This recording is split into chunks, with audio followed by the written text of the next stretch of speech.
Big boss ಮನೆ ಒಳಗೆ ಹೋಗೋಕ್ಕಿಂತ ಮುಂಚೆ ನಾನು ಹೇಳಿದ್ದೆ ನನ್ನ ಕುಟುಂಬದವ್ರಿಗೆ, ಅದಾದಮೇಲೆ ಹೇಳಿದ್ದು ಏಕೈಕ ವ್ಯಕ್ತಿ ಅಂದರೆ ಅಣ್ಣ ಟಿ ಎನ್ ನಾರಾಯಣಗೌಡ್ರಿಗೆ. ಅವ್ರ ಆಶೀರ್ವಾದನ ಪಡ್ಕೊಂಡೆ ನಾನು ಮನೆ ಒಳಗಡೆ ಹೋಗಿದ್ದು.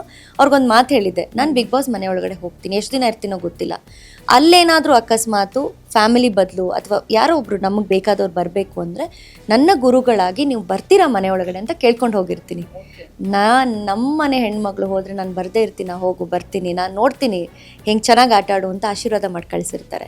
ಬಟ್ ನಾನು ಪತ್ರದಲ್ಲಿ ಬರಿತೀನಿ, ಅಣ್ಣ ನನಗೆ ಟಿ ಎನ್ ನಾರಾಯಣಗೌಡರು ಮನೆ ಒಳಗಡೆ ಬರಬೇಕು ಅಂತ ಕೇಳ್ಕೊಂಡಾಗ ಗೊತ್ತಿಲ್ಲ ಯಾವ ಕಾರಣಾಂತರಗಳಿಂದ, ಯಾಕಂದ್ರೆ ನಾನು ಇನ್ನೂ ಅಣ್ಣನ ಭೇಟಿ ಮಾಡಿಲ್ಲ, ಕಾರಣಾಂತರಗಳಿಂದ ಅವ್ರ ಮನೆ ಒಳಗಡೆ ಬರಲ್ಲ. ಆಗ ನಂಗೆ ತುಂಬ ಡಿಸಪಾಯಿಂಟ್ ಆಗುತ್ತೆ. ಅಂದರೆ ನಾನು ಆಟ ಸರಿ ಆಡ್ತಿದ್ದೀನ, ಆಮೇಲೆ ಏನಂತ ಗೊತ್ತಿಲ್ವಲ್ಲ ಮೇಡಮ್. ಈಗ ಬಿಗ್ ಬಾಸೇ ಏನು ಅಂತ ಗೊತ್ತಿಲ್ಲದೆ ಇರೋರು ಹೊರಗಡೆ ಏನು ನಡೀತಿದೆ ಏನು ಗೊತ್ತು. ಏನೋ ಇಲ್ಲೇನೋ ಎಡವಟ್ಟಾಗಿದೆ. ನನ್ನ ಗುರುಗಳು ಬಂದಿಲ್ಲ ಅಂತಂದರೆ ಅವ್ರು ಹೇಳಿದರು ನೀನು ಹೋಗಿ ನಾನು ಬರ್ತೀನಿ ಅಂತ, ಅವ್ರು ಬರಲಿಲ್ಲ ಅಂದರೆ ಮತ್ತೆ ಇಲ್ಲಿ ನಾನು ಏನು ಮಾಡ್ತಿದ್ದೀನಿ ಅಂತ ತುಂಬ ಕಾಡ್ಬಿಡುತ್ತೆ ನನಗೆ.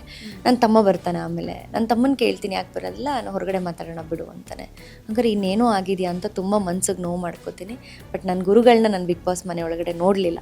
ಆದರೆ ಬಿಗ್ ಬಾಸಿಂದ ಬಂದ ಮೇಲೆ ಅವ್ರು ನನ್ನನ್ನು ಬಿಟ್ಕೊಟ್ಟಿಲ್ಲ ಅನ್ನೋದಿದೆಯಲ್ಲ, ಅವ್ರ ಮನೆ ಮಗಳನ್ನು ಅವರು ಮನೆ ತುಂಬಿಸ್ಕೊಂಡಿದ್ದ ರೀತಿ, ಅವ್ರು ಮಾತಾಡಿದ ರೀತಿ ನನ್ನನ್ನು ಬಿಟ್ಕೊಡ್ಲಿಲ್ಲ. ಸೊ ಹಾಗಾಗಿ ನಾನು ಸಾಯೋವರೆಗೂ ಕರವೇ ಋಣ, ಅಣ್ಣನ ಋಣ ನಾನು ತೀರ್ಸೋಕ್ಕೆ ಸಾಧ್ಯನೇ ಇಲ್ಲ.